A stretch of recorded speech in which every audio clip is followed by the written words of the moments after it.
Allez, on va attaquer. On va lancer la session. Bonjour à tous. Merci d'être là pour une bonne heure avec nous pour parler coding LLM en 2026. L'agenda de la journée, ça va être d'abord très rapide présentation de moi et d'Arthur. Ensuite, on va rentrer directement dans les définitions pour qu'on ait tous le même langage et s'assurer qu'on parle de la même chose. On va enchaîner avec tout ce qui est context engineering, harness engineering, et ensuite on va se poser des questions sur est-ce qu'il y a vraiment un gain de productivité à utiliser les LLM actuellement, quelle maîtrise de coût on peut mettre, et comme j'ai dit, un bon temps de questions-réponses.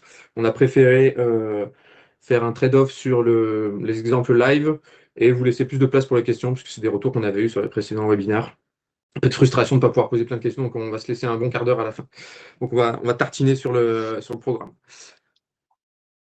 Je me présente, je Ouais, suis... je pense que on peut commencer peut-être pour que chacun se présente tous les trois, présenter un peu Upskill et puis enchaîner Ouais, sur le contenu de la présentation. vas-y. Ce sera l'occasion que les gens vous connaissent. Donc, peut-être, je sais pas, Émeric, tu peux commencer du coup. Ouais, Yeah. Je commence. tu t'es lancé. Ouais, je suis lancé.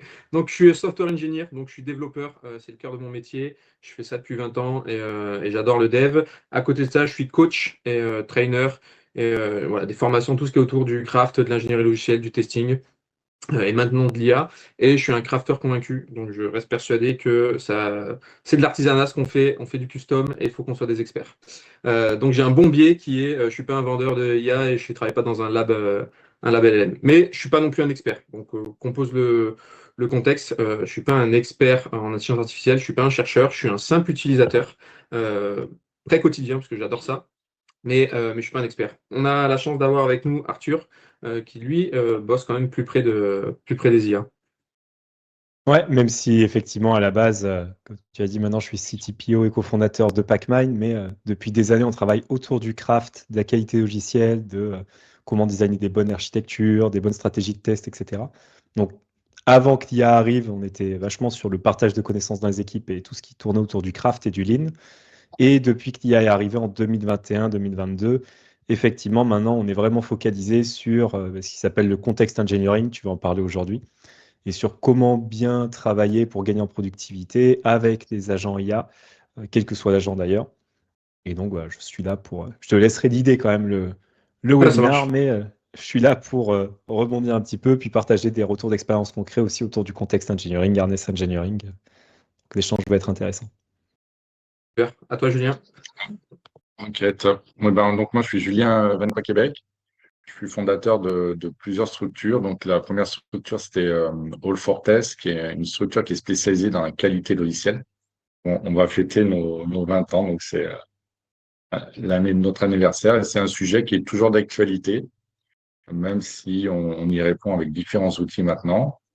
Et également fondateur de Upskill for IT, donc, qui est la structure qui organise ce webinaire aujourd'hui avec Émeric et Arthur, dont l'objectif principal, en fait, c'est diffuser des bonnes pratiques, si possible à l'échelle dans les entreprises.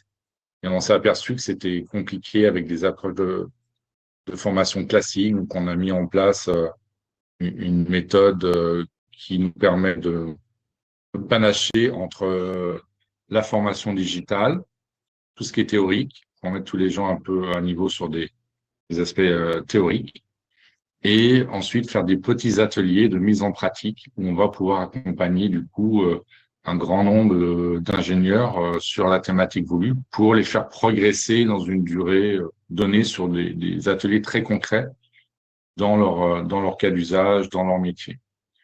C'est cette approche qu'on met en avant sur Upskill for IT, et c'est dans cette mouvance qu'on a mis en place des formations sur l'IA appliquée au test, l'IA appliquée au dev, notamment avec Émeric sur la partie développement. Et donc, on essaye d'animer ces communautés sur ces thématiques-là et de faire partager des retours d'expérience. Voilà. Super, merci. Allez, on va rentrer dans le dur. On va commencer, donc, comme je le disais, par une suite de définitions. L'objectif, c'est de s'assurer que tout le monde ait à peu près le même langage et qu'on soit aligné sur les connaissances et des mots qu'on va manipuler pendant le webinar et puis ensuite aussi pendant nos formations. Donc, c'est bien de refaire une définition et puis aussi de se rappeler comment ça fonctionne. Donc, On va surtout parler LLM. LLM, ça signifie Large Language Model et ça fait partie de la catégorie des IA génératives. Et donc, les IA génératives, ce sont des IA qui ont été pensées, produites pour générer quelque chose, du texte, des images, des vidéos. Et donc, le LLM, c'est un sous-ensemble qui a été entraîné sur une énorme quantité de texte pour prédire, générer, reformuler, repenser, traduire du langage. Donc, le LLM, c'est fait pour du langage. Et l'exemple le plus connu, c'est GPT. Il y en a eu d'autres, Claude, Gemini, Llama, Mistral. Comment ça marche un LLM? En fait, si on voulait vraiment simplifier à l'extrême, c'est un autocompléteur géant très évolué. Donc, il n'y a pas vraiment de compréhension comme un humain. C'est une manipulation probabiliste des mots, des phrases et des concepts. Et c'est pour ça qu'on peut voir certains LLM, notamment ceux qui sont peu évolués, se tromper avec une assurance très déterminée, inventer une information, mal interpréter une consigne, et pour le cas du développement, produire du code qui semble juste, mais en fait qui ne marche pas, ou louper complètement du contexte métier. Donc le LLM, c'est un gros outil probabiliste. Il y a quoi derrière? Il y a quoi derrière? Il y a une technologie qui est maintenant assez vieille, c'est les réseaux de neurones. Et donc le concept du réseau de neurones, c'est de s'entraîner sur un corpus de données, peu importe ce que c'est, et d'apprendre à trouver le meilleur résultat. Et donc, des réseaux de neurones, on en fait depuis un moment. Qu'est-ce qui a fait que d'un coup, on a eu cette explosion avec l'arrivée des LLM? Eh bien, c'est un changement d'architecture qui s'appelle le transformer. C'est un peu technique, mais vous allez voir que c'est important à comprendre parce que c'est ce qui va faire, c'est de cette architecture que va découler toutes les forces et les faiblesses qu'on a à manipuler des LLM. Donc le transformer, il vient d'une architecture qui s'appelle donc les réseaux de neurones. Ça traite des séquences d'informations. C'est quoi une séquence d'informations? Une séquence d'informations, ça peut être une phrase, un document, un très gros document, un ensemble de documents. Ça peut être aussi une suite de sons, plein d'images. Pour la vidéo, c'est une suite d'images. Et donc en fait, c'est une séquence d'informations. Et cette séquence d'informations, le concept, ça va être de la découper en tokens. Et ces tokens, ça va représenter un bout d'information. Donc si on ramène ça au réseau de neurones dédié au langage, eh bien, on va découper un mot, un bout de mot, parfois juste un signe de ponctuation, parfois deux mots collés l'un à l'autre. Et avant l'arrivée des transformers, la plupart des architectures de réseaux de neurones étaient très séquentielles. On avait les STSM, les RNN, tout ça, c'était des réseaux de neurones qui lisaient du texte un peu comme un humain, de gauche à droite, étape par étape.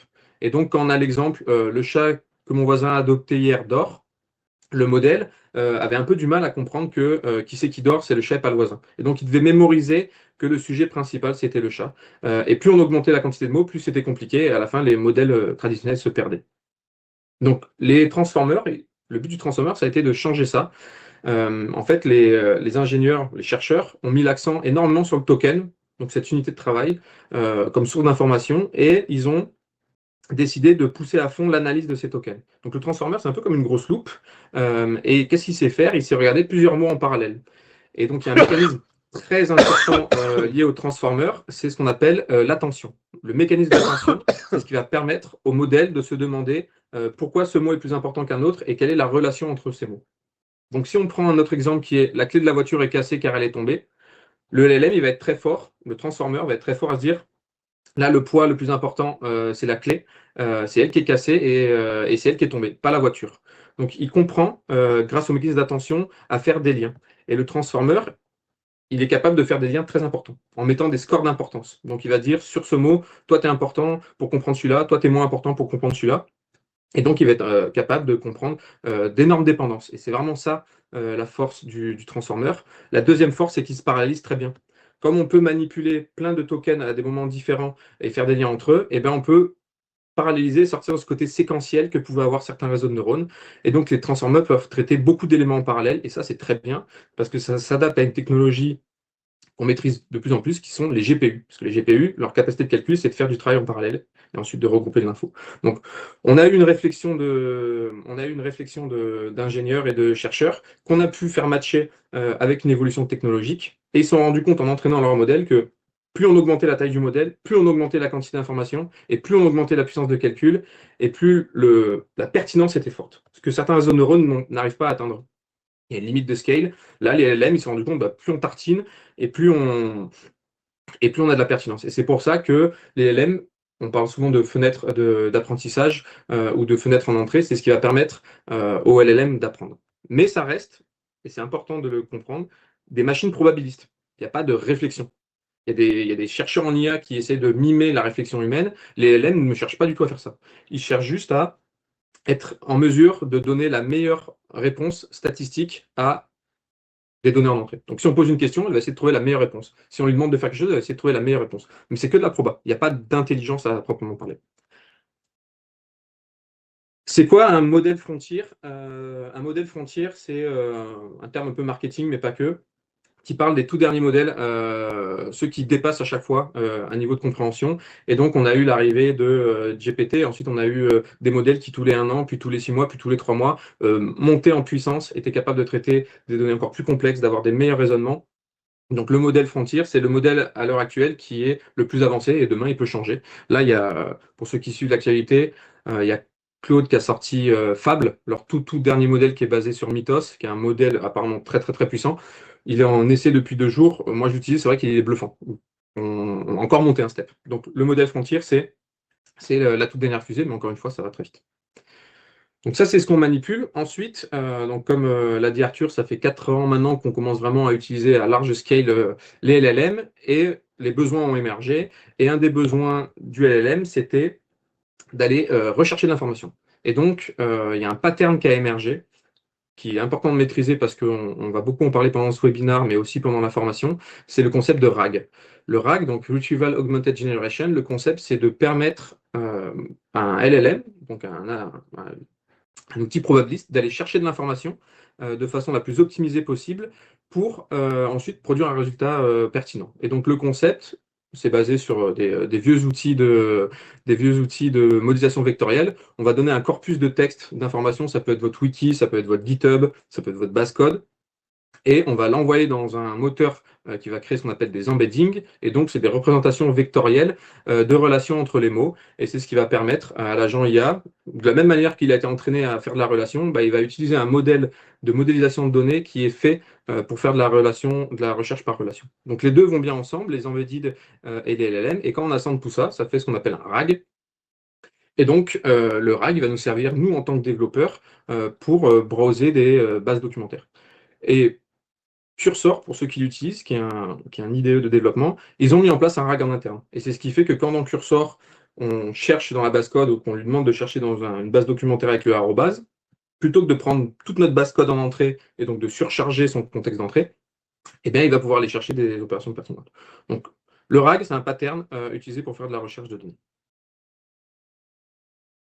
Ensuite, a émergé un standard pour répondre à peu près à la même problématique, c'est le MCP. Donc MCP, qu'est-ce que c'est? Quand on parle de MCP, c'est un protocole, c'est un standard ouvert dont le but est de connecter un LLM ou une application qui utilise un LLM à des outils divers et variés de façon uniformisée. Donc ça peut être un système de fichiers distant, ça peut être GitHub, ça peut être votre base SQL, ça peut être votre Jira, plutôt que de lui copier-coller de l'information, comme on peut le faire parfois. Je copie-colle la doc, je copie-colle un article que j'ai trouvé, ou je copie-colle ma pull request, et bien là, on va donner aux agents la capacité d'aller se connecter directement et d'interroger de façon uniformisée. Donc c'est très puissant.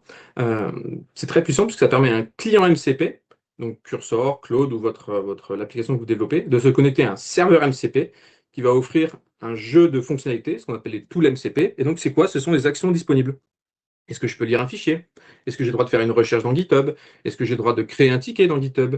Est-ce que je peux appeler cette API? Est-ce que je peux requêter une base de données? Est-ce que je peux supprimer dans la base? Donc, c'est toutes les actions qui vont être mises à disposition d'un LLM. Le but, c'est de pouvoir faire communiquer un LLM à une suite d'outils. Donc, c'est un peu comme le RAG, c'est le même besoin. On veut standardiser l'accès aux données. La puissance du MCP, c'est que c'est standardisé, et 2, on a vraiment un contrôle sur les outils. Le RAG, c'est juste de la lecture d'informations. Le MCP permet de faire des actions. Donc, c'est quand même l'évolution au-dessus. Donc, on va aussi en parler au cours de ce webinaire. Les MCP, c'est un outil très puissant pour utiliser les IA au quotidien. Autre définition que je vais souvent utiliser dans cette formation et dans ce webinaire, c'est IASLOP. C'est quoi IASLOP?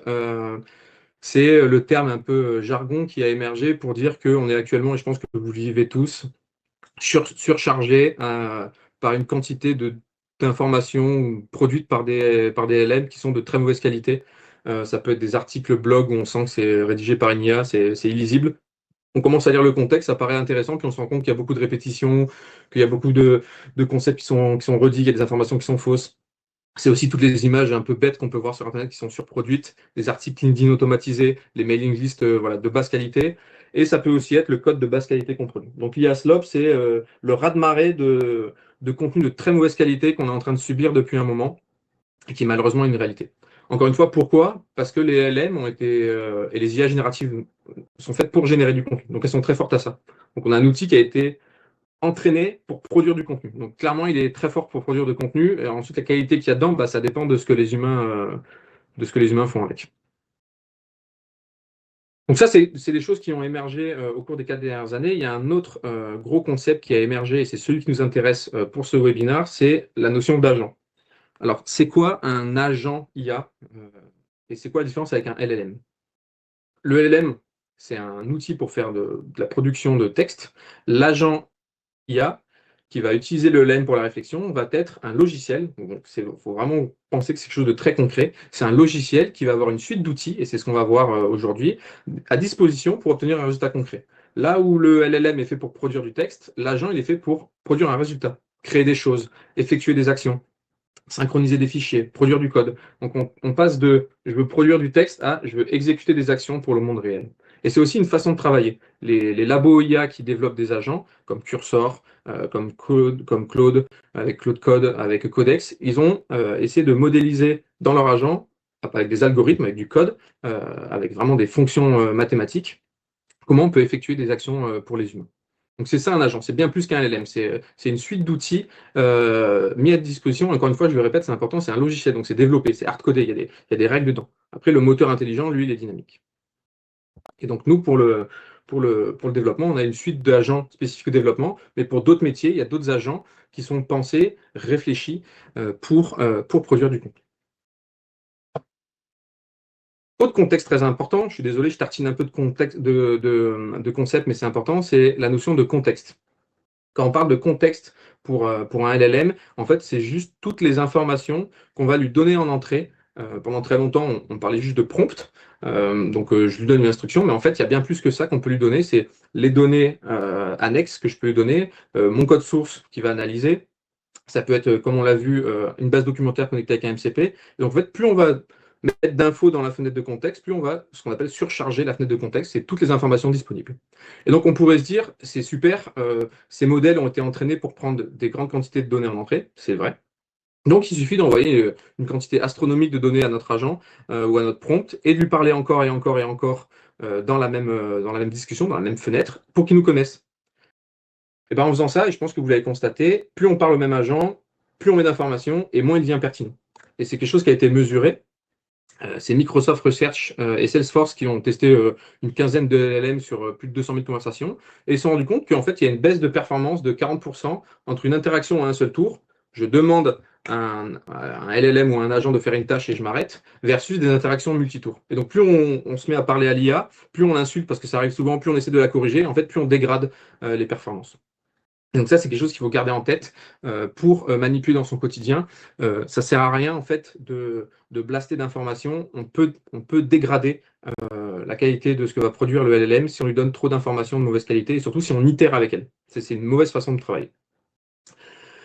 Il y a plusieurs solutions qui existent, qui ont déjà été implémentées dans les agents, notamment la notion de concaténation. Donc en fait, ce que font les agents IA, encore une fois, donc c'est du code, c'est des ingénieurs qui ont pensé à ça. Quand la fenêtre devient trop grosse, je vais concaténer pour avoir une conversation plus petite, plus complète, et on peut atteindre des bons niveaux de performance pour se rapprocher comme si on était au premier tour. Mais il y a une problématique à ça, c'est que quand on concatène, on est obligé d'enlever de l'information et peut-être qu'on va perdre de l'information qui est importante. Donc c'est toujours un jeu de trade-off, quoi. Mais en fait, ce qu'on peut dire, c'est que la meilleure info, c'est l'info qu'on ne donne pas. Et c'est ça qu'on appelle le context engineering. Le context engineering, c'est une discipline qui va être de donner la bonne quantité d'infos, ni trop peu, ni pas assez, pas contradictoire. Toutes les infos qui vont être strictement nécessaires à l'IA pour faire son travail, au travail qu'on veut lui faire faire, mais pas plus. Et donc c'est très spécifique au travail qu'on veut lui faire faire. Et donc le contexte, on peut dire que le contexte est propre à chaque lancement de nouveaux chats avec un agent. Et en même temps, il y a aussi un tronc commun. Et donc, c'est vraiment ça qu'on va voir dans la formation, c'est comment on peut être un meilleur contexte engineer. Et encore une fois, on est tous en train d'expérimenter on découvre en même temps que les autres comment ça fonctionne. Mais il y a quand même des tips, il y a quand même des bonnes pratiques, et c'est ça qu'on va voir pendant la formation, et c'est ça qu'on va regarder maintenant. Je vais vous en présenter quelques-unes, parmi une myriade d'outils ou de bonnes pratiques qui existent. Donc, le contexte, c'est tout ce qu'on va donner en entrée. Comment on peut faire pour que cette donnée soit qualitative? Le premier, c'est ce qu'on appelle le memory transfer. Donc, on l'a vu, il y a un problème de ce qu'ils appellent le context routing, c'est le contexte pourri. Et donc, trop d'aller-retour avec l'IA, c'est pas bon. Si on lui parle trop, c'est pas bon. Et pourtant, on a envie, au bout d'un moment, de continuer le travail qu'on était en train de faire. Et donc, le concept, c'est très simple, c'est de transférer la mémoire. Donc, on commence un prompt avec un agent.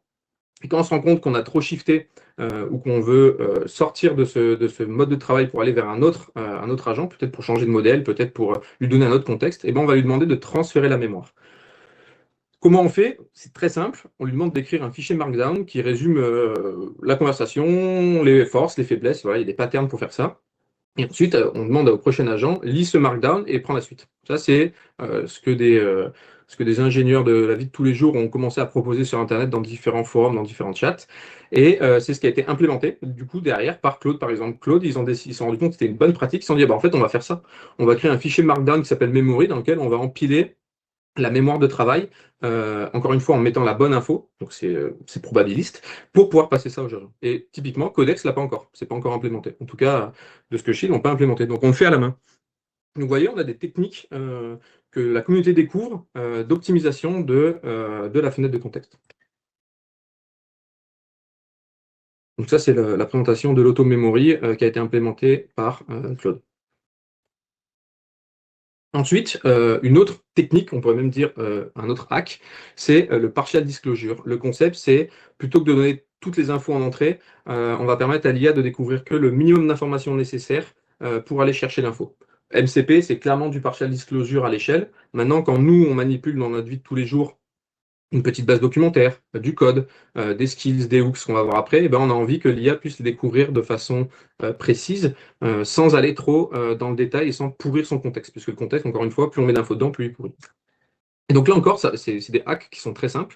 Qu'est-ce qu'on fait? Eh ben, dans toute notre documentation, qu'il vaut mieux faire en Markdown, puisque c'est un peu un standard de facto pour parler avec des LLM, eh ben, en tête, on va mettre ce qu'on voit ici, une très courte description, une indication de quand l'utiliser, et l'IA, et l'agent IA qui a été codé pour ça, parce que le partial disclosure, c'est un pattern, et ben il va savoir que quand il browse notre base code, il va juste prendre cette information et il sait qu'elle est à disposition. Et que si plus tard, il a besoin d'aller chercher l'information dans ce document, il pourra vraiment remplir son contexte avec l'ensemble de ce que j'ai dans mon document en dessous. Ça, c'est l'entête du document.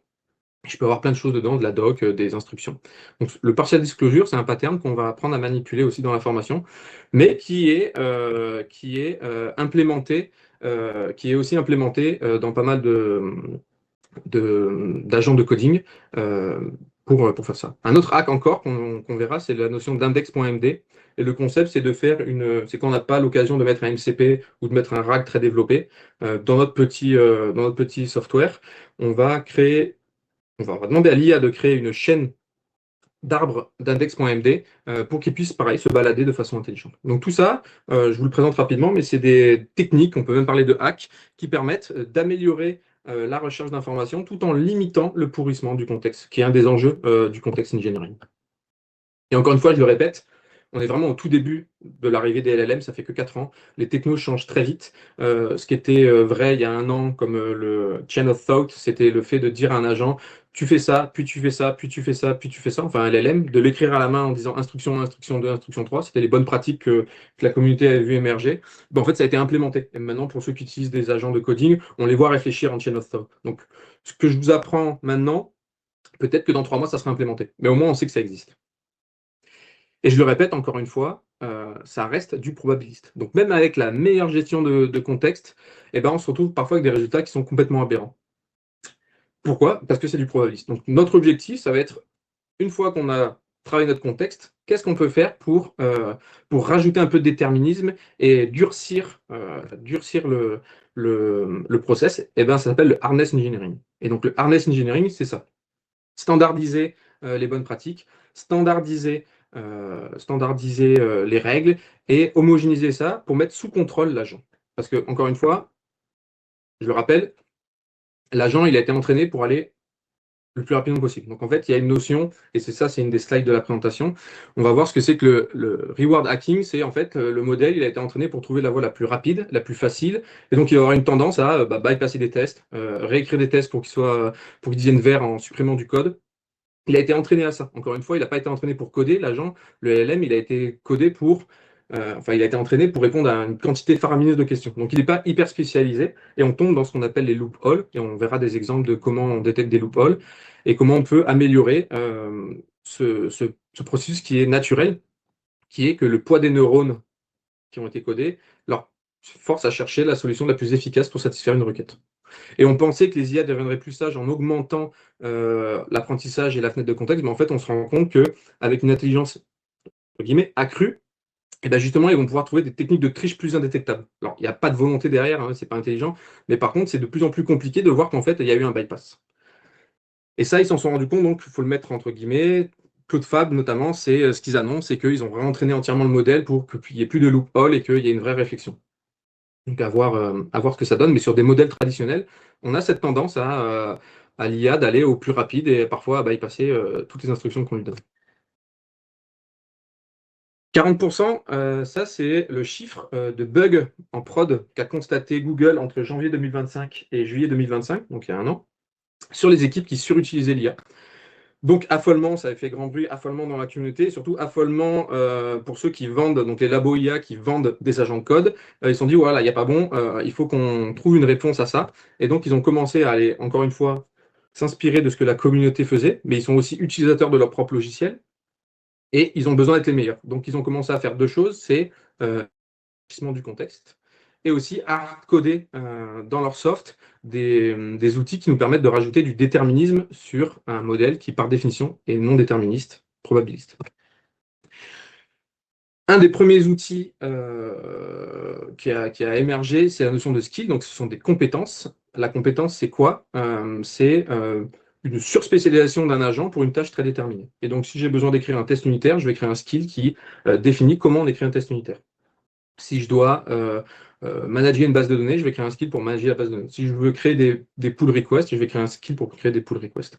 Et donc, on va créer un ensemble de compétences qui vont être injectées, encore une fois, dans ce contexte, ce fameux contexte qu'on a en entrée, et qui va être injecté de façon plus ou moins automatique parce que nous vend le laboratoire IA. Et donc, des skills, on peut en créer des customs, on peut aussi les partager. On va d'ailleurs cliquer tout de suite ici. Pacmind met à disposition son GitHub donc le projet. Et dans le projet, qu'est-ce qu'on retrouve si on va dans Cursor? Hop, les skills. Et donc voilà, ils ont créé plein de skills chez Pacmind pour répondre à un besoin spécifique du test end-to-end. Et donc on retrouve... pour préciser un petit peu, effectivement, ouais. En fait, le but du projet Pacmind, qui est open source, c'est d'aider les entreprises à se partager des skills à l'échelle. Il y a quelques mois, c'était plutôt des standards, donc des fichiers AgentMD, des instructions. Mais comme tu disais, Émeric, les choses bougent vite. Et c'est vrai que l'avantage des skills, c'est que ça utilise cette espèce de lazy loading, on va dire, c'est chargé que quand il y en a besoin par les agents. Parce qu'on s'est vite retrouvé à un problème de context window, justement, en utilisant que des fichiers d'instruction qui grossissaient petit à petit. Donc c'est vrai que maintenant, la vraie question pour les équipes, c'est de se dire comment je fais pour vraiment bien travailler et être productif avec mes agents IA. Mais c'est en les spécialisant, en leur donnant des compétences et du contexte en entrée qui est pertinent. Donc les skills, c'est aujourd'hui la manière la plus efficace de faire ces choses-là. En tout cas, ce qui est poussé aujourd'hui en juin 2026, au moment où on se parle, par les solutions. Ce sera peut-être différent dans quelques mois. Et la vraie question, c'est le code perd en valeur, les skills augmentent en valeur, donc le contexte devient stratégique pour les entreprises. Donc comment est-ce qu'on peut gérer la gouvernance de ces skills, etc. Et la solution Pacmind, je vous laisserai évidemment jeter un œil. Je vais partager le lien ici du repo open source. Ça permet justement à des entreprises et des équipes de se les partager facilement, de gérer leur mise à jour, leur cycle de vie. On a une notion d'espace pour se les partager, etc. En gros, il y a vraiment tout ce qui permet de gérer ça de manière industrialisée à l'échelle. Ouais, c'est vraiment un enjeu, hein, puisque le faire à petite échelle dans une petite équipe, on se partage dans notre Git les MD, mais quand on commence à vouloir mettre à l'échelle et à vouloir standardiser, Le faire manuellement, c'est compliqué. Donc, effectivement, se tourner vers des solutions qu'ils proposent et qui ont déjà réfléchi dessus, c'est important. Puis, comme tu le dis, il y a une notion de cycle de vie, c'est que mon skill, il est vrai maintenant. Et en l'utilisant, je me rends compte qu'il est plus bon, je l'améliore. Une autre équipe propose de l'améliorer. Il est trop gros, on le découpe. Donc, il y a vraiment, c'est comme du code, hein. On a eu l'infrastructure as code, on a eu la documentation as code, et maintenant on a le skill as code, c'est-à-dire que le skill, c'est un des artefacts de ce que produit une équipe d'ingénierie, donc il faut le traiter comme on a traité avec du Git, avec du Kubernetes, avec ce genre de choses. Comme tu le disais, il y a une notion de lazy loading. Parfois ça marche. Alors, attendez, je retourne sur ma présentation. Hop. Parfois ça marche et puis parfois c'est pas loadé, donc on peut aussi choisir de le loader dynamiquement en l'enregistrant. Donc on a des bibliothèques de skills, pardon. Et avec une commande slash, par exemple, sur Claude, eh ben, on va lui demander expressément d'utiliser ce skill à ce moment-là. Et c'est tout ça qu'on verra pendant la formation. L'autre gros sujet, c'est les hooks, les crochets. Et là, cette fonctionnalité qui est hyper puissante et qui est encore sous-utilisée, c'est la notion de lancement d'action déterministe. Donc, je vais écrire des scripts, des binaires, qui vont être exécutés à un certain moment donné. Et par exemple, si je veux m'assurer que mon agent IA n'effectue pas de commandes sur le file system, donc rappelez-vous, l'agent il a accès à des ressources, notamment des commandes, il peut faire des LS, il peut faire des RM. Je veux m'assurer qu'il n'y ait pas de RM qui est fait. Ben, je vais créer un hook qui se déclenche à chaque action et qui vérifie que c'est fait. Petite démo qui vient de chez Claude. Donc là, je demande de supprimer des fichiers inutilisés, ce qui est interdit. Et donc, au moment où il va vouloir faire son RM, il va se faire bloquer en lui disant non, tu n'as pas le droit, cette action est interdite. Donc, à quoi ça ressemble un hook? Pour le coup, c'est vraiment du code. On écrit des scripts, souvent du shell, mais ça peut être plein de choses, où on va mettre, voilà, on va vraiment mettre du déterministe et des choses où on sait qu'on a beau lancer 10 000 fois ce bloc secret.sh, il donnera toujours le même résultat. Un agent, vous le lancez 10 000 fois, vous n'aurez jamais le même résultat.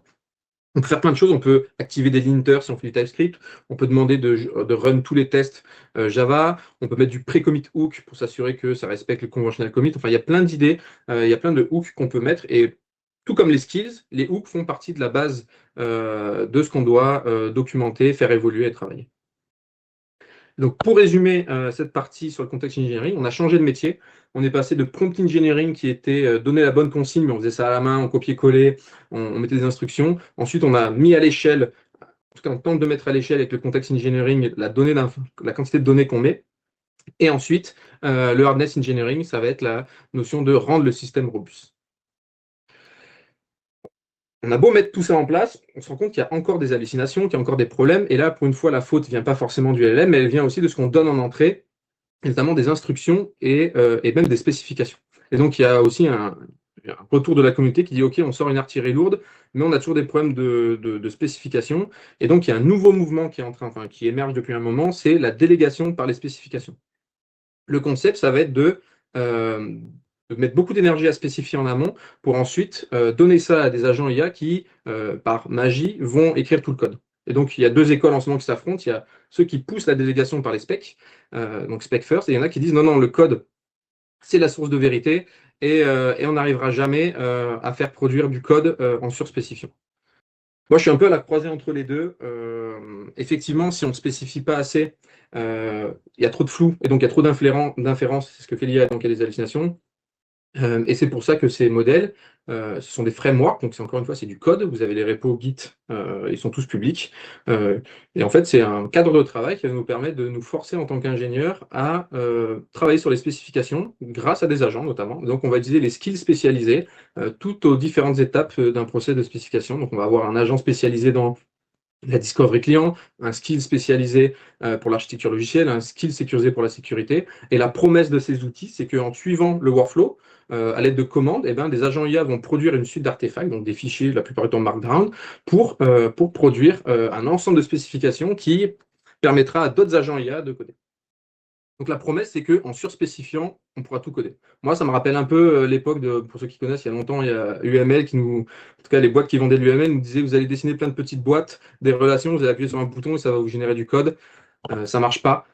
Et ça rappelle aussi Waterfall où on passe énormément de temps à surspécifier et ensuite on envoie tout ça et ça marche. Ça marche pas et l'agilité est arrivée. Et puis il y a une question de charge mentale aussi qui est très lourde. Donc apprendre avec des pincettes, mais on verra que ce sont des outils quand même assez puissants pour nous forcer à une certaine échelle à mieux spécifier. Donc on verra comment utiliser le SDD sans non plus tomber dans la prédiction magique qu'on n'aura plus rien à faire. J'ai un petit point sur le SDD, justement, parce que j'étais en discussion avec quelqu'un de GitHub ce matin. Oui, parce que ça vient de chez eux, SpecKit. Voilà, SpecKit, en fait, j'avais parlé justement avec le fondateur de SpecKit. Et à l'époque, c'était au début de l'année dernière, 2025. Et effectivement, il y a eu beaucoup de monde à sa conf. C'était vraiment le gros sujet du moment. Il y a eu beaucoup de stars sur GitHub. Petit à petit, il y a eu des retours de gens disant c'est trop verbeux, c'est trop dur au niveau de la charge cognitive. Des gens vont pas lire 500 lignes de Markdown, etc. Et il y a d'autres outils qui sont sortis, BIMAD, etc. Et là, ce que me disait la personne de GitHub ce matin, c'est que ce qui pousse chez ses clients, c'est de plutôt utiliser les modèles bruts avec le mode plan, etc., qui sont pour la plupart du temps intégrés par défaut maintenant dans Copilot, dans Cloud Code, etc., qui font déjà ce process assez bien. Et du coup, pour les équipes, on peut spécifier dans le fichier justement Adjoint MD, voilà comment on aime bien travailler avec ces 4 étapes, etc. Mais c'est vrai que souvent, j'ai un retour d'expérience d'équipes qui me disent c'est suffisant d'utiliser les derniers modèles actuels avec les dernières solutions plutôt que de repasser par un spec kit très verbeux. Et avec la vitesse d'évolution de tout ça, voilà, on se rend compte qu'on en revient un peu, et je suis complètement d'accord avec toi, ça ressemble un peu à un vieux cycle en V ou Waterfall, où des fois on spécifie tellement, ça nous prend des jours. Puis en fait, entre-temps, l'agent a modifié un petit peu, on va dire, la spec, et on s'en est pas rendu compte. Et en fait, au final, on n'a pas un bon résultat. Maintenant, on peut aller plus vite vers un résultat final, le tester, vérifier si ça correspond bien, etc. Donc ouais, il y a un vrai sujet là-dessus, mais j'irai pas effectivement dire absolument à tout le monde utiliser BIMAD, etc. Il y a peut-être des contextes où ça va être intéressant, mais à faire attention. Ouais, super retour d'expérience. Mais oui, effectivement, c'est cette notion de surproduction. Et puis avant, même si on faisait du waterfall, on prenait le temps d'écrire à vitesse humaine, à échelle humaine, donc il y avait une réflexion. Là, en fait, c'est instantané. Il nous pose des questions, on répond, et en très peu de temps, on a une surspécification. Donc la charge mentale, elle est énorme, et comme tu dis, c'est impossible de lire tout ça. Et puis notre processus mental, le cerveau humain, fonctionne à une échelle temporelle qui est quand même de l'ordre de l'heure, de la journée ou de la semaine sur la réflexion. Là, c'est à l'ordre de la seconde ou de la minute, donc il y a une énorme charge cognitive. Et donc, on voit un retour en force des vieilles, enfin vieux, ça a 20 ans, mais du domaine driven design, du behavior driven design et du TDD, donc des méthodologies pensées par les humains pour les humains qui produisent des artefacts, puisqu'on produit à la fin quand même des documentations. Et par contre, en prenant le temps de faire ça et en donnant ces outils, moi je l'utilise très régulièrement et j'ai des très bons résultats. C'est pas parfait, mais et puis c'est à l'échelle humaine. C'est que je produis des artefacts que je peux maîtriser. Je sais lire du TDD, je sais lire du BDD. Là où SpecKit et BIMAD aussi, BIMAD, ça produit en masse, quoi. C'est assez vénère. C'est assez vénère. Donc, rappel très rapide, parce qu'il faut qu'on avance. Donc, on a des skills, on a des hooks, on va avoir des sub-agents, donc c'est des sous-agents qui vont permettre de sous-découper et d'éviter le gonflement du contexte. On a la mémoire, on a la délibération multi-agent, il y a plein de choses, il y a plein d'outils et techniques qui existent, et mis tout ça ensemble, ça fait le harness pattern, qui est la tentative de mise sous contrôle d'un agent. Et comment on peut mettre ça à l'échelle?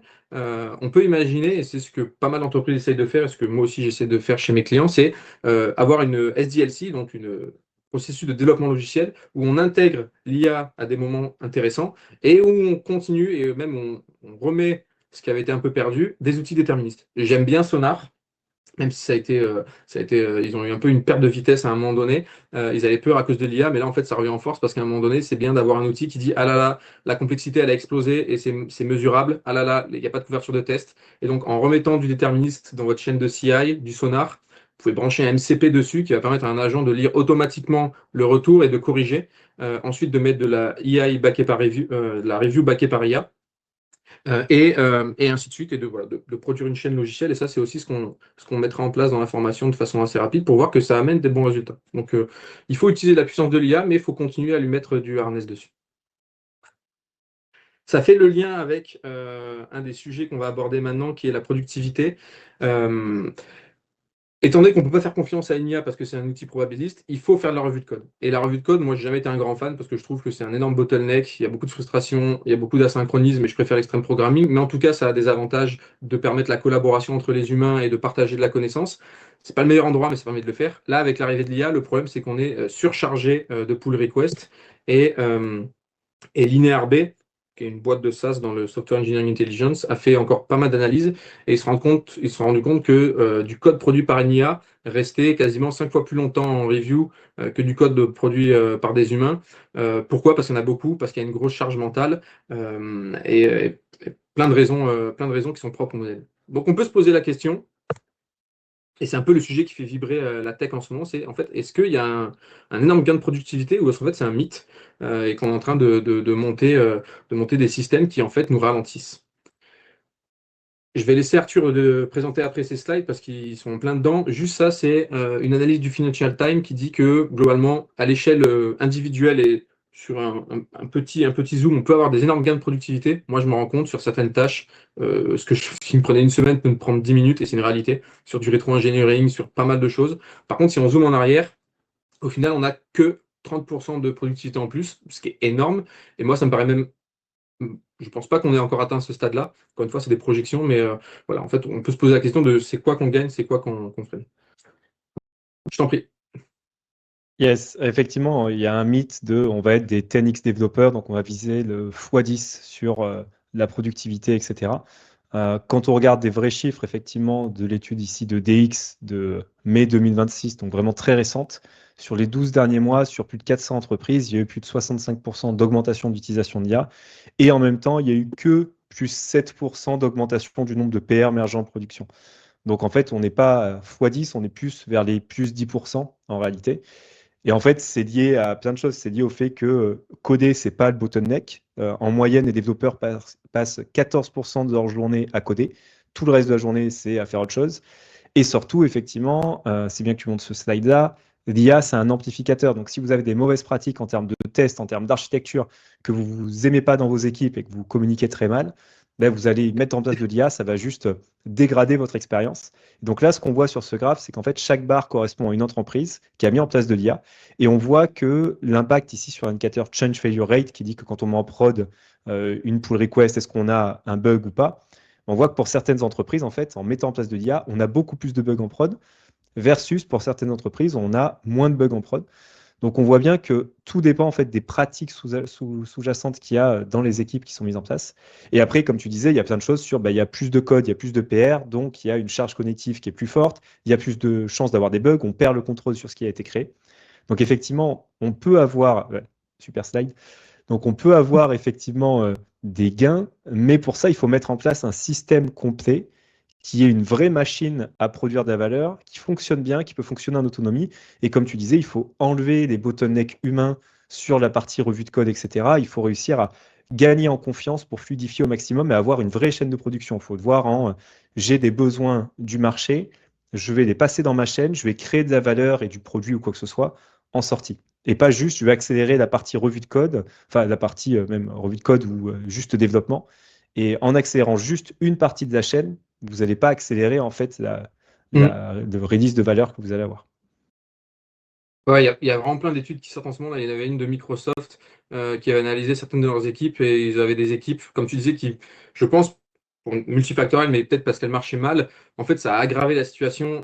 Il y a des équipes où il y avait énormément, il y avait 40% de bugs en prod en plus, il y avait une fuite des personnes aussi, puisqu'il y a quand même une notion de charge mentale que moi je vis dans mon quotidien aussi, qui parfois est dure à gérer. Et puis, se prendre une revue de code par un agent qui n'existe pas et qui en plus envoie du faux positif, c'est très désagréable. On est obligé de se justifier d'un code qui, non, mais en fait, tu n'as pas compris ce que je voulais faire et c'est très clair en fait. Et donc, ça crée beaucoup de frustration. Donc, il faut apprendre, et là, je parle au tech lead, au manager, mais aussi aux membres d'équipe de développement, il faut apprendre à collaborer ensemble avec un nouvel, pas individu, mais une nouvelle entité qui crée de la frustration. Et moi, ce que j'aime dire à mes clients, c'est on a un super outil. Moi, je suis vraiment convaincu que c'est vraiment un super outil qui va nous permettre de nous décharger de certaines tâches qui étaient répétitives, pas très intéressantes, pour nous permettre de nous concentrer sur ce qu'on ne nous laissait jamais le temps de faire, en tout cas pas trop, parce que prendre du code, écrire du code, ça prend du temps. Maintenant, ça prend beaucoup moins de temps, c'est quasiment instantané. Et donc, on peut se dire, je vais passer plus de temps à faire du domain driven design, aller faire des traces amigos avec un testeur pour bien spécifier, faire du pair programming, parce qu'en fait, on peut plus nous dire que deux ingénieurs, maintenant, c'est couteau de les mettre ensemble, c'est pas vrai. Là, ça tient plus, je veux plus entendre cette excuse. Donc, on peut mettre deux développeurs avec un agent IA, ça sera beaucoup mieux qu'un développeur avec un agent IA coupé en deux. Donc, peut-être, et c'est ce que j'espère, ça va permettre à l'industrie de retourner aux fondamentaux qui est le développement logiciel, c'est de la créativité, c'est de l'artisanat et c'est de l'art. Essayer de le donner à manger à un outil probabiliste, ça ne marchera pas. En tout cas, pas à ce qu'ils essaient de nous vendre. Encore une fois, il faut imaginer qu'en face, il y a des milliards en jeu, il y a une guerre totale de domination technologique, voire même politique.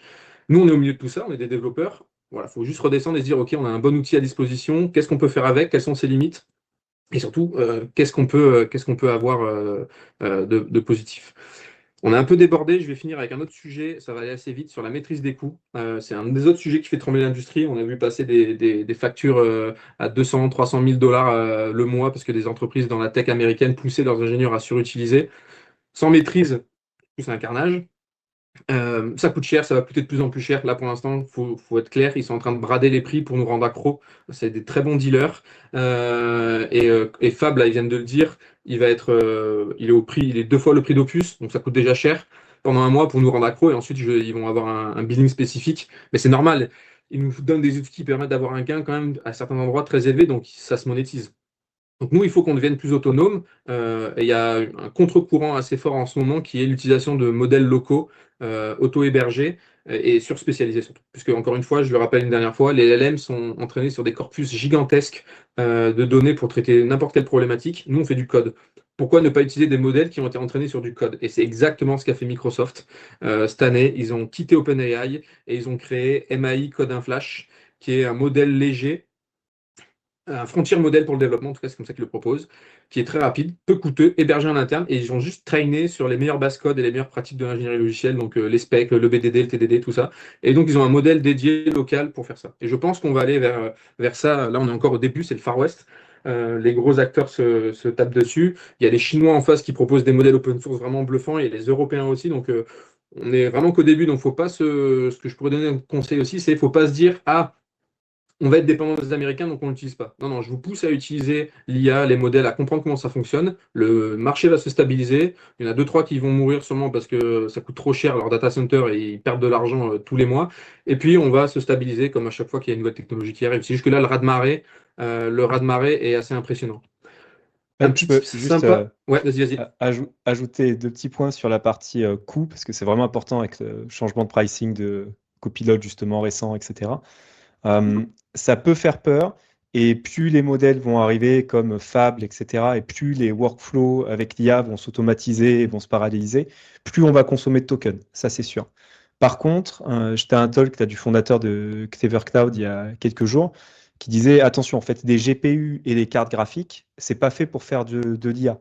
C'est pas fait pour faire du calcul de matrice. C'est juste 10% ou 20% de la carte qui est fait pour faire ça. Les premières cartes à puce qui sont spécifiques pour faire de l'IA et des LLM, elles sont 400 fois plus efficientes que des cartes graphiques. Et elles sont en train d'arriver maintenant parce qu'il faut 2 ans pour créer des chaînes de production, pour créer ces microprocesseurs, en fait. Donc c'est en train d'arriver, ça va faire que token va sûrement être moins cher, mais on va en consommer plus, ça va s'équilibrer, comme tu disais, Emmerich. Mhm. Et une autre chose importante, c'est que c'est toujours pareil, j'en parlais avec des gens de Microsoft et de GitHub ce matin. En fait, il ne faut pas essayer de suroptimiser chaque token en se disant, tiens, on va mettre RTK, Caveman, etc. Et en fait, on va avoir un peu moins de tokens sur chacune des requêtes. En fait, les gains qu'on a avec l'IA, souvent, ils sont énormes. C'est pas parce qu'une tâche vous coûte 2 euros ou 3 euros, parce qu'en 10 minutes, il s'est passé plein de trucs. Si ça vous a évité 5 jours de dev, mais évidemment que c'est rentable. Alors attention, c'est un discours de vendeur de copilote qui dit ça.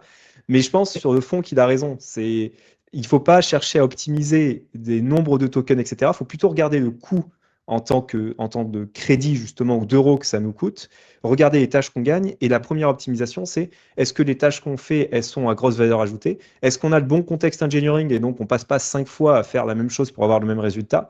Donc il y a beaucoup de choses à faire avant d'optimiser justement les tokens, et c'est ça le vrai regard qu'il faut avoir derrière. Il ne faut pas juste essayer d'avoir le moins de tokens consommés possible, sinon effectivement on va droit dans le mur. Je suis d'accord avec tout ce que tu dis, et effectivement, bon, faut mettre en mesure ce qu'ils disent, mais on est encore une fois, on est au début. La technologie, elle change très rapidement, donc faire de la suroptimisation, c'est pas utile. Il faut juste conceptuellement, comme tu dis, utiliser le bon modèle pour les bonnes tâches. Mettre du cloud partout, ça sert à rien. En plus, c'est lent, il est plus lent à réfléchir. Donc, il y a il y a toute une notion, et c'est un peu ce qu'on va essayer de transmettre pendant la formation, c'est c'est quoi des bonnes pratiques qui peuvent tenir dans le temps, en fait. C'est bien de comprendre comment ça marche, mais c'est quoi des bonnes pratiques? En fait, on va revenir à des pratiques d'ingénierie logicielle qui datent depuis la nuit des temps, mises à l'échelle avec des objets qui vont très vite. Donc, c'est apprendre à utiliser les outils maintenant tout en revenant aux fondamentaux de notre métier qui est la conception de logiciels. Et il y a des choses qu'on ne pourra pas réduire. Et notamment la partie compréhension du besoin, compréhension de ce qu'on doit faire. On a presque tenu les délais. Je te remercie Arthur pour tes retours hyper frais. C'est bien de voir ce qui se passe dans l'industrie day to day parce que ça bouge très vite. Et on va pouvoir passer aux questions. Yes. D'ailleurs, il y a déjà une question de Jérémy dans le chat que j'ai pas repris directement parce que je voulais qu'on arrive au moment questions-réponses. Donc n'hésitez pas à en poser d'autres dans le chat. Et c'est une très bonne question. Alors pour le coup, on a pas mal de retours d'expérience. En fait, il dit, Jérémy, est-ce que c'est vraiment pertinent de vouloir mutualiser des skills, MCP, etc., entre différents projets, vu que chaque projet a ses propres spécificités, etc. Est-ce qu'on ne risque pas de créer des dépendances et de multiplier la régression, etc. Alors, effectivement, en fait, nous, par exemple, quand on le met en place chez des entreprises comme Orange ou des grandes entreprises, il y a certains skills qui vont être partageables, notamment c'est les skills sur la sécurité ou sur le design system, par exemple, d'Orange, ou des choses comme ça, qui sont vrais à peu près tout le temps et qui vont expliquer aux agents comment utiliser le design system. Par contre, la plupart des autres skills sur l'implémentation, les tests, etc., toujours pareil, on peut avoir des bases qui sont partagées au niveau d'entreprise, mais ensuite, chaque équipe est libre de les reprendre et de les customiser. Et ça, c'est bien parce que du coup, nos agents, Cloud, Copilot ou autres, sont vraiment capables de reprendre un skill, de le modifier en fonction de la version de Java sur laquelle on est, en fonction des problématiques qu'on a à traiter, des niveaux de performance qu'on veut atteindre, etc. Donc c'est vrai que ce que je trouve vraiment intéressant avec l'IA, c'est que ces skills, c'est pas nous qui les écrivons à la main. En général, c'est les agents qui le font pour nous. Ils le font très bien, avec les bonnes recommandations quand on utilise le skill creator d'Anthropic, par exemple. Et derrière, effectivement, pour aller un peu plus loin, on peut même mettre des tests end-to-end sur les skills, qui sont les scénarios qui sont poussés par Anthropic aussi dans son skill creator. Donc, il y a un système d'évaluation et de scénarios sur les skills qui sont des fichiers JSON qui permettent de dire si je demande ça à mon agent et que le skill est chargé, je veux que mon agent me réponde à peu près cette réponse-là. Et en fait, ça, c'est des choses qui peuvent être jouées à chaque modification de skill. Ça va vous coûter un petit peu cher en token aussi. Mais en tout cas, ça peut être joué à chaque fois et ça permet de voir est-ce qu'il n'y a pas des régressions, est-ce qu'il n'y a pas une modification là qui va casser en fait une réponse que j'attendrais. Mais on n'en est pas encore là. Je dirais, j'ai vu quasiment aucune équipe ou entreprise de faire aujourd'hui en France. On est plus juste à se partager des skills, mettre en place des skills. Mais on va vite y venir, à mon avis, à ce principe de performance des skills, de sécurité des skills, d'optimisation, etc. Pas mieux. Et oui, il faut qu'il y ait une base commune. Si dans l'entreprise on choisit de mettre en œuvre une bonne pratique pour tout le monde, c'est commun. Et bien ensuite, chaque équipe doit être autonome et indépendante. Et on peut surcharger les skills. Encore une fois, c'est une fenêtre de contexte à la fin. À la fin, qu'est-ce qui se passe? Le logiciel, il prend tout ça et il l'envoie dans le prompt, si on veut simplifier. Donc, il faut faire attention aussi que les skills overlappent pas, qu'il n'y ait pas des contradictions, parce que l'IA, bah, elle ne saura pas quoi faire. Et si c'est mal fait, bah, elle prendra une fois l'un, une fois l'autre. Donc, il y a toute une réflexion là-dessus qui est émergente. Mais c'est une très bonne question, là.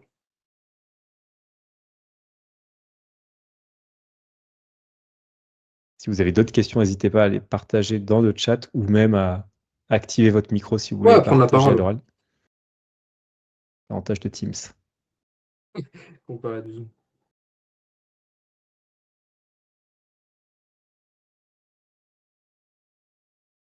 Alors, s'il n'y en a pas d'autres, moi j'en ai une pour toi, Emeric.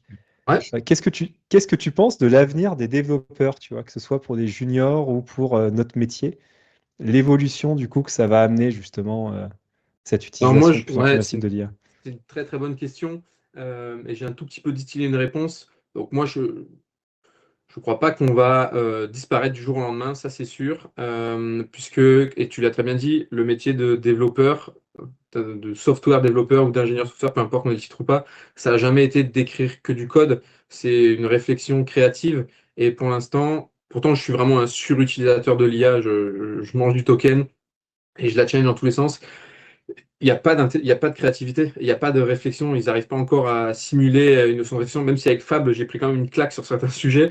Euh, il y aura toujours besoin d'humains pour aller à la rencontre des clients, il y aura toujours besoin d'humains pour réfléchir entre eux, pour se poser de bonnes questions et pour créer des nouvelles façons de travailler et de procéder. L'IA, je ne crois pas qu'elle sera vraiment créatrice à un moment donné. Et donc, ça, pour moi, le métier il va être de plus en plus intéressant, c'est que on va, comme je le disais, on va faire de plus en plus de choses qui sont pas que juste produire du code, écrire du code dans la vie de tous les jours. Même si j'adore écrire du code parce qu'il y a aussi une notion de réflexion et c'est ce que certains, notamment Ken Beck, comme le papa du TDD, il rigole quand il voit tout ça. Il dit mais en fait les gars, on se posait les mêmes questions il y a 20 ans et on a déjà eu la réponse.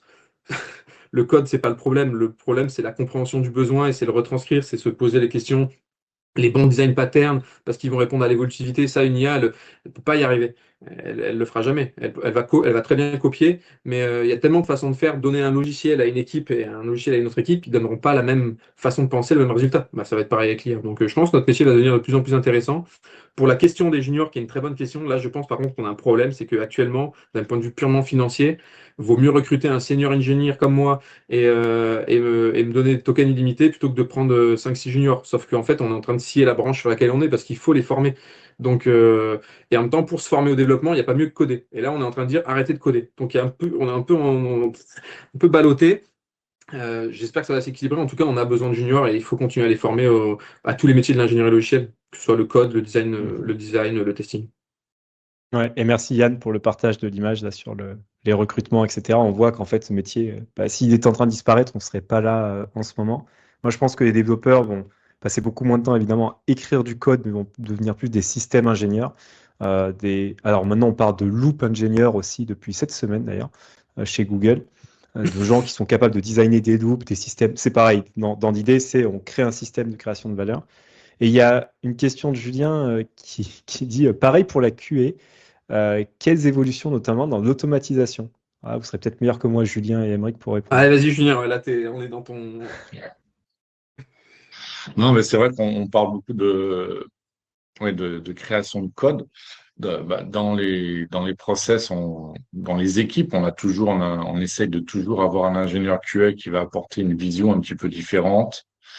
Et on voit bien que c'est un peu schizophrène l'approche. On essaye souvent de faire rentrer des carrés dans des ronds parce qu'on a un système qui n'est pas déterministe, alors que quand on produit un logiciel, quand on crée une nouvelle version d'un logiciel, on a envie de s'assurer que ce qui marchait avant ou ce qui a été spécifié hier marche toujours de la même façon. Mais l'IA n'est pas fait pour ça.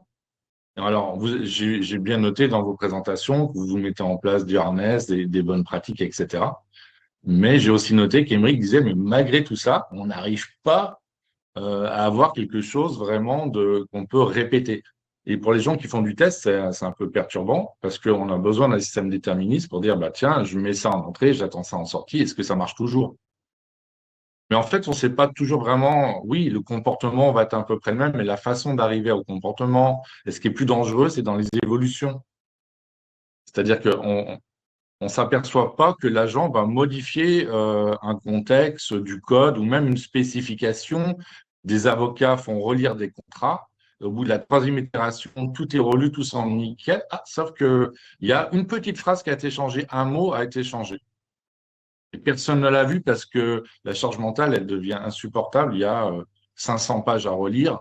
Il y a un mot qui a été changé. Enfin, donc, il faut des agents pour vérifier ce que font d'autres agents. Ouais. C'est un peu ce qui est en train de se mettre en place. Donc, on n'en a pas parlé beaucoup, mais en gros, nous, par exemple, bon, moi j'ai deux casquettes, Upskill et All4Test, mais côté All4Test, ça fait déjà 2-3 ans qu'on forme les ingénieurs QA sur comment utiliser les LLM, comment utiliser l'IA dans le métier du test logiciel. Donc, je pense que si on veut garder quand même une bonne pratique de base, c'est que dans les équipes, il y a toujours des gens qui ont la casquette PO, même s'ils utilisent de l'IA, des devs qui connaissent leur métier et des QA qui connaissent leur métier.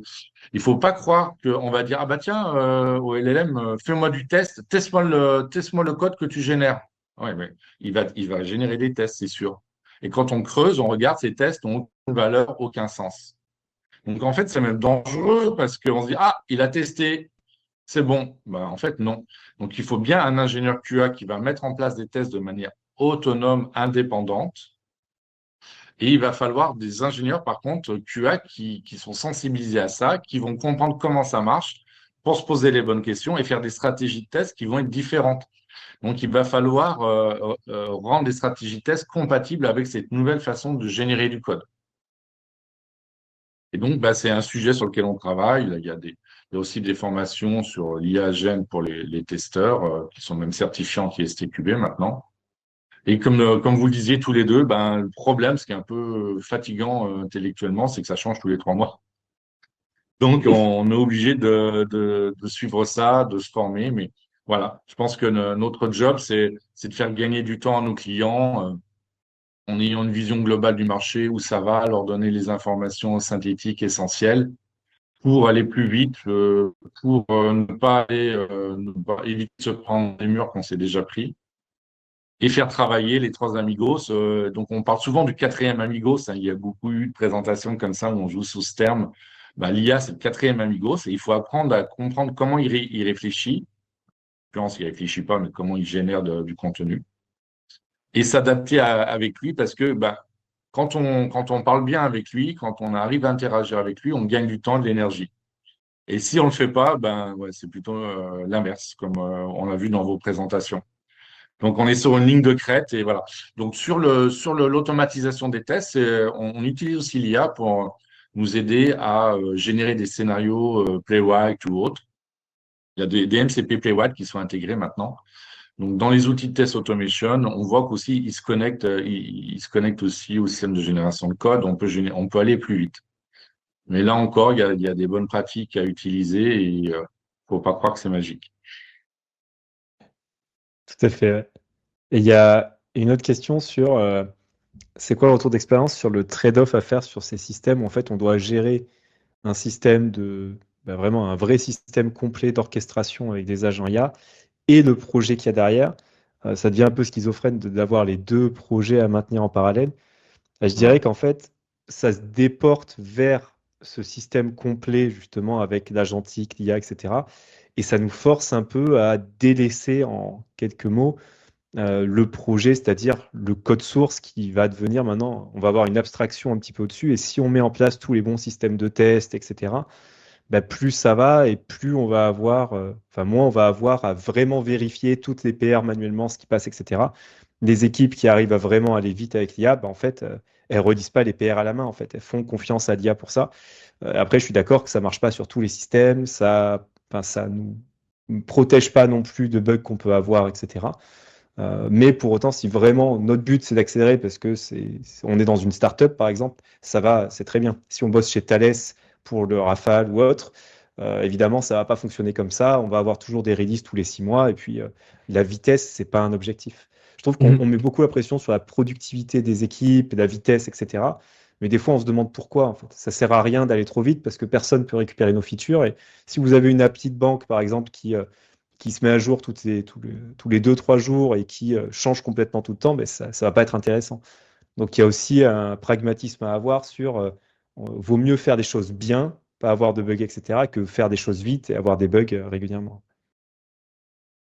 Ouais, c'est un super retour. Ouais. Il y a un terme qui est en train d'arriver aussi, c'est le product rotting, donc le pourrissement du produit.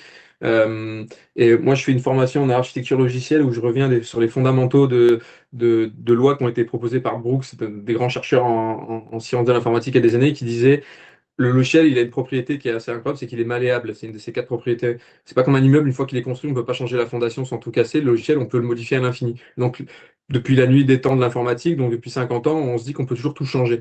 Sauf que maintenant, on peut toujours tout changer à une vitesse incroyable. Et donc, on peut rajouter de la feature en pagaille. Et comme tu dis, en fait, c'est quoi le but, à part créer des logiciels qui répondent plus aux besoins?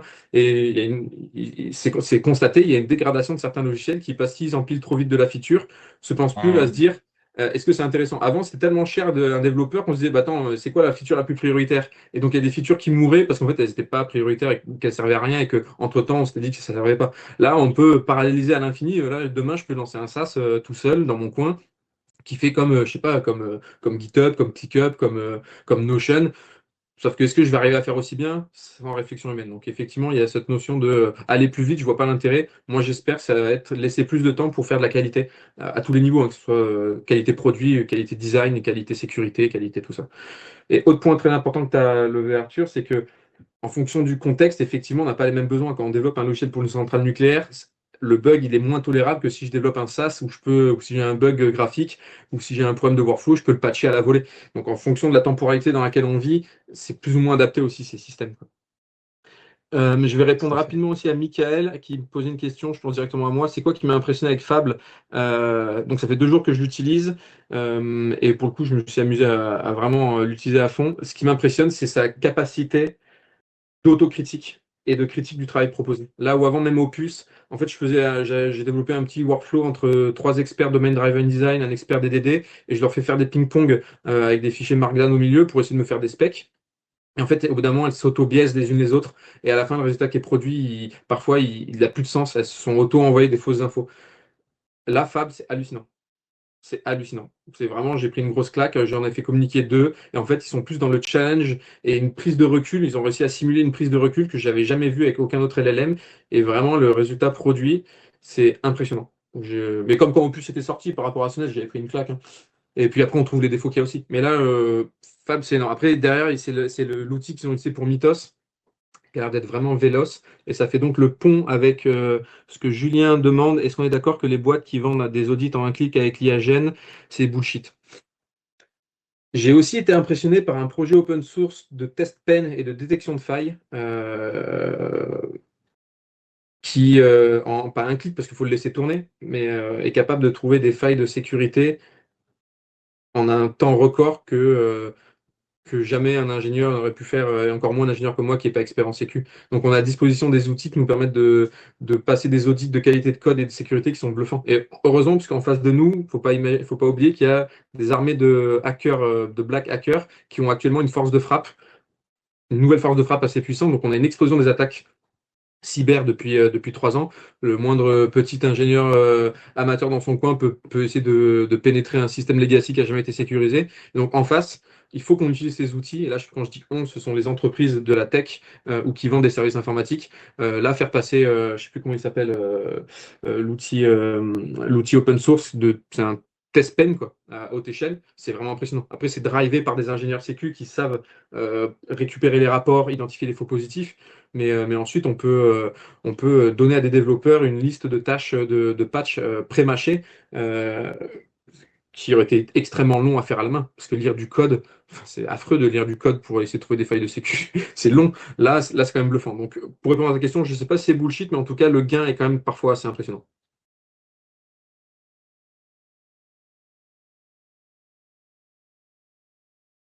En tout cas, merci pour vos questions, elles sont hyper intéressantes. Ça permet un peu de rebondir et de mettre en lumière d'autres aspects. Mais sur la partie sécu, c'est des très bons outils, hein. Et Mythos, ils n'ont pas voulu le lâcher. Et Fable, ils le disent, il est nerf, en tout cas, il est limité pour éviter que ça serve à créer des bombes biologiques, à faire de la recherche. Je crois qu'ils ont bloqué attaque biologique, attaque informatique et recherche sur l'ADN pour éviter qu'il y ait des gens qui fassent des trucs chelous avec. C'est assez marrant. Mais par contre, l'utiliser sur notre propre code pour trouver des failles, ça marche. Des fois, il nous met des cartouches. Des fois, il dit non, non, j'ai pas le droit de faire ça. Je dis non, mais c'est mon code, c'est ma base code et il est là. Donc voilà. Mais il y a des super outils. Super. Bah, écoute, merci Aymeric, hein, et puis effectivement, je Ok. pense qu'on arrive au bout. Ouais. Ouais. Je laisse Bah, continuer. merci à tous les deux. Donc, on a enregistré pour ceux qui n'ont pas pu être présents. On va faire un petit mail où on va vous envoyer le lien sur la vidéo. Un petit lien sur la formation pour ceux qui veulent creuser un peu ce sujet avec Aymeric. Euh, Comme ça, vous aurez tous les éléments sur le site Upskill. Il y a sur les formations pour les devs, formations pour les QA aussi. Et si vous avez des questions, bah, n'hésitez pas à nous faire un petit mail et on y répondra avec plaisir. Ok, carrément. Merci Arthur pour les retours frais là. C'était hyper intéressant d'avoir les retours live de ce qui se passe dans la tech. Ça bouge tous les jours. Ouais. Merci Julien d'avoir organisé ça et merci à tous d'avoir été présents. Salut, Merci à tout le monde, du bientôt. coup, ouais.